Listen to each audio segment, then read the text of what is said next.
வணக்கம் நண்பர்களே, நம்ம சேனல் வினுவின் கதைகளுக்கு அனைவரையும் வரவேற்கிறேன். இதில் வரும் கதைகள், கவிதைகள் உங்களுக்கு அனைவருக்கும் பிடித்திருந்தால் மறக்காமல் என் சேனலுக்கு சப்ஸ்கிரைப் செய்து எனக்கு ஆதரவு தாருங்கள். நண்பர்களே, இன்னைக்கு நம்ம பார்க்க போகிற கதையின் பெயர் ரங்கவல்லி காத்திருந்தாள். கதைக்குள் செல்லலாமா நண்பர்களே?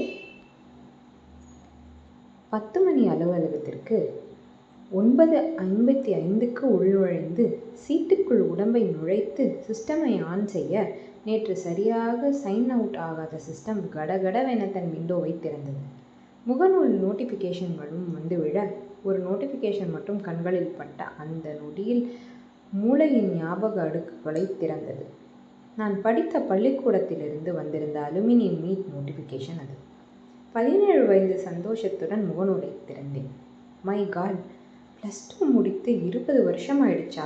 அப்போ என் வயசு என்று யோசித்தவள், அச்சச்சோ, கூட வேலை பார்க்குற ஜூனியர் பிள்ளைங்க பார்த்துட்டா நம்ம வயசை கைவிரல் கால்விரல் எல்லாத்தையும் விட்டு கூட்டிடுமே என்கிற உதறலில் முகநூலை மின்மைசில் போட்டுவிட்டு வேலையை பார்க்க ஆரம்பித்தேன். விரல்கள் மவுஸை உருட்டிக்கொண்டே இருந்தாலும் மனம் என்னவோ அலுமினியம் மீட் இன்விடேஷனை தான் திரும்ப திரும்ப புரட்டிக்கொண்டே இருந்தது. பாலாவும் ரங்குவும் வருவார்களா? கூடவே அவளும் வருவாளா? படித்தது ஒரு கோயட் பள்ளிக்கூடத்தில். நானும் ரங்கவல்லியும் ஆரம்பத்தில் டெஸ்க்மேட்ஸ், அப்புறம் க்ளோஸ் ஃப்ரெண்ட்ஸ் ஆகி ரங்கவல்லி ரங்குவாகி மாசி மாசம் பாட்டை டெஸ்கில் தாளம் தட்டி லாஸ்ட் பெஞ்ச் பையன்களையே மிரள வைத்திருக்கிறோம். மேத்ஸ், ஃபிசிக்ஸ், கெமிஸ்ட்ரி என்ற 3 முக்கியமான பாதாள பைரவிகளையும் கரைத்து குடித்து ஜஸ்ட் லைக் தட் 80% எடுத்து விடுவோம் என்பதால் டீச்சர்கள் எங்கள் சேட்டைகளை எல்லாம் பெரிதாக கண்டுகொள்ள மாட்டார்கள். பாலாவும் நானும் 6ஆம் வகுப்பிலிருந்தே ஒன்றாக படித்து வந்ததால் சுத்தமான போடா போடி ஃப்ரெண்ட்ஸ். +1லும் ஃபர்ஸ்ட் குரூப்பையே நாங்கள் தேர்ந்தெடுக்க நட்பு தொடர்ந்தது. ஒரு நாள் ஃபிசிக்ஸ் லேபில் தனி ஊசலுடன் போராடி கொண்டிருக்கையில் பாலா தயக்கமாக என் அருகே வந்தான். என்னடா என்று நிமிர்ந்து பார்த்ததும், என் டெஸ்க்மேட் 6 மாசமா உன்னை லவ் பண்ணுறானாம், உன்கிட்ட சொல்ல சொல்லி ரொம்ப கெஞ்சுறானடி, அதான் என்று இழுத்தவனிடம், மூதேவி, என் வீட்டை பற்றி நல்லா தெரிஞ்ச நீயே இப்படி தூது வந்தா எப்படி? காதல் கத்திரிக்கானி ஏதாவது பண்ணி வச்சா படிப்பை நிறுத்திடுவாங்க, ஓடிப்போ என்று விரட்டி விட்டேன். நான் எதிர்பார்த்ததுதான் என்கிற முகபாவனையோடு பாலா நகர பக்கத்து டேபிளில் இருந்த ரங்கவல்லி, அந்த பையனை நானும் கவனிச்சிருக்கேன்டி, நல்ல மாதிரியாத்தான் தெரிகிறான் என்றவனிடம், அப்போ நீயே லவ் பண்ணிடேன் என்றேன். படக்கென்று வாயை மூடிக்கொண்டாள். இருக்காதா பின்னே? Madam already in love. ஆள் வேறு யாரும் இல்லை, பாலாதான். ரங்கவல்லி ஐடெக்ஸ் பல்லவி பொட்டு பாக்கெட்டில் இருக்கிற மாடல் பெண் ரங்கவல்லி தான் என்று சொன்னால் அவளை பற்றி தெரியாதவர்கள் நம்பி விடுவார்கள். அவ்வளவு லட்சணம். ஃபிசிக்ஸ் லேபிலும் கெமிஸ்ட்ரி லேபிலும் ஆல்பபெட் வரிசைப்படி என் பக்கத்தில் உட்கார்ந்து வேண்டிய கழுதை போர்டு தெரியல, கிளார் அடிக்குது என்று விதவிதமாக காரணங்கள் சொல்லிவிட்டு முன்னாடி போய் உட்கார ஆரம்பித்தாள். ஆரம்பத்தில் நானும் அவள் சொன்னதை நம்பிவிட்டேன். ஒரு நாள் புது பேனாவில் எழுத ஆரம்பித்தவள் நோட்டின் கடைசி பக்கத்தில் பாலா பாலா என்று கிறுக்க ஆரம்பிக்க அவள் முன்னாடி போய் உட்கார்ந்ததன் ரகசியம் புரிந்துவிட்டது எனக்கு. ரங்குவுக்கு ஏற்றவன் தான் பாலாவும். ரங்குவுக்காக பாலாவிடம் தூது போகவும் நான் ரெடியாகவே இருந்தேன். ஆனால் ரங்கவல்லி அதற்கு கடைசி வரைக்கும் ஒத்துக்கொள்ளவே இல்லை. கடைசி வரைக்கும் என்றால் நாங்கள் +2 முடிக்கிற வரைக்கும். பாலா மனசில் வேற ஏதாவது நினப்பு வர்றதுக்கு முன்னாடி சொல்லிடு என்று நான் எவ்வளவோ கெஞ்சி பார்த்தும் ரங்கு தன் காதலை பாலாவிடம் சொல்ல மாட்டேன் என்பதில் பிடிவாதமாக இருந்தாள். பாலா மனதில் வேறு ஏதாவது நினைப்பு வருவதற்கு முன்னாடியே உன் காதலை சொல்லிவிடு என்று ரங்குவிடம் சொன்னேன் இல்லையா, அந்த நினைப்புக்கு பெயர் ராதா. உடம்பு ஒடிந்து விழுந்து விடுமோ என்கிற அளவுக்கு முழங்கால் தாண்டின முடி. அதற்காகவே அவளை பல பையன்கள் சைட் அடித்து கொண்டிருந்தார்கள். ராதா மேலே லவ் அட் ஃபர்ஸ்ட் சைட்ரி என்று பாலா என்னிடம் சொன்னபோது என்னால் அதை ஏற்றுக்கொள்ளவே முடியவில்லை. பாலா எப்படியோ ட்ரை பண்ணி பார்த்ததும் ராதா அசைந்தே கொடுக்கவில்லை. என்கிட்ட தூது ஹெல்ப் கேட்டவனே மகனை ஓடிடு என்று விரட்டி விட்டேன். அதன் பிறகு எங்களுடைய நட்பின் அடர்த்தி மெல்ல மெல்ல நீர்த்து போக ஆரம்பித்தது. ராதாவின் நட்பு வட்டத்தில் ஐக்கியமாக சீரியஸாக முயற்சி செய்து கொண்டிருந்தான் பாலா. இதையெல்லாம் தெரிந்து கொண்ட ரங்கவல்லி படிப்பில் தடுமாறி ஆரம்பித்தாள். 2 வருடங்கள் ஓடியதே தெரியவில்லை. ப்ராக்டிக்கல் எக்ஸாமில் முழு மதிப்பெண்ணும் வாங்கிய சந்தோஷத்தில் ஃபேர்வெல் பார்ட்டிக்கு அரேஞ்ச் செய்தோம். ரங்கவல்லி பாலா விஷயத்தில் கொஞ்சம் கூட மாறவே இல்லை என்பதால் பார்ட்டி முடிந்தவுடனே பாலாவிடம் ரங்கு பற்றி பேசியே ஆக வேண்டும் என மனதுக்குள்ளேயே முடிவெடுத்திருந்தேன். இதே மாதிரி பாலாவும் ராதாவிடம் பேச வேண்டும் என்று முடிவெடுத்திருந்தான்.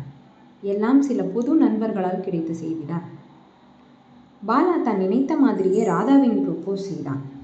பதில் சொல்லாமல் ராதா சென்று விட்டது சில விஷயங்களை சொல்லாமல் சொல்லியது எனக்கு. இருந்தாலும் ரங்குவுக்காக நான் பேச வேண்டும். நீ சொல்றியா, நான் சொல்லவா என்று நான் பிடிவாதம் பிடிக்க வேறு வழி தெரியாத ரங்கு என்னை கட்டிப்பிடித்து அழுது கொண்டே அத்தனையும் சொன்னாள். ஒண்டி கொடுத்தின வீடு. தினமும் ராத்திரி மாமா வீட்டுக்கு தான் தூங்க போவாளாம் ரங்கு. இந்த வாய்ப்பை மாமா பையன் பயன்படுத்தி கொண்டிருக்கிறான். அவனும் எங்கள் பள்ளியில்தான் படித்து கொண்டிருந்தான்.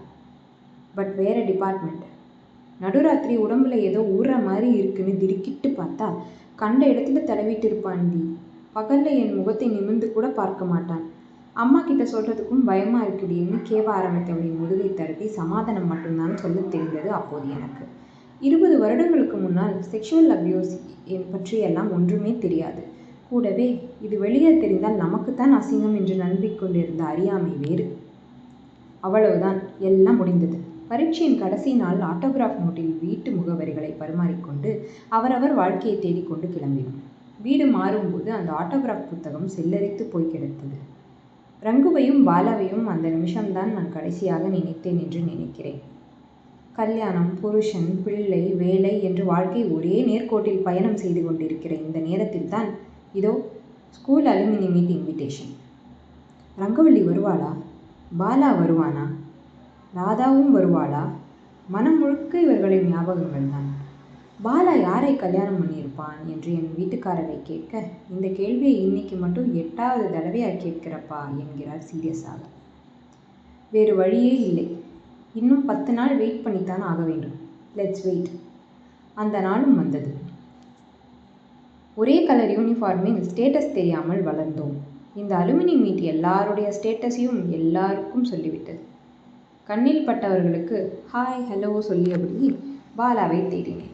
முதுகுக்கு பின்னாடி இருந்து ஒரு குரல், உன் பையன் ரொம்ப அழகா இருக்கான், உன் ஹஸ்பண்ட் மாதிரியா என்றவனின் கையை பிடித்து கொண்டு பாலா என்றபடி வெடித்துச் சிரித்தேன். அப்படி உட்கார்லாம் வா என்றவன் சுவாதீனமாக என் கையை பிடித்து அழைத்துச் சென்றான். எங்கள் பின்னாடியே அவன் மனைவியும் மகளும்.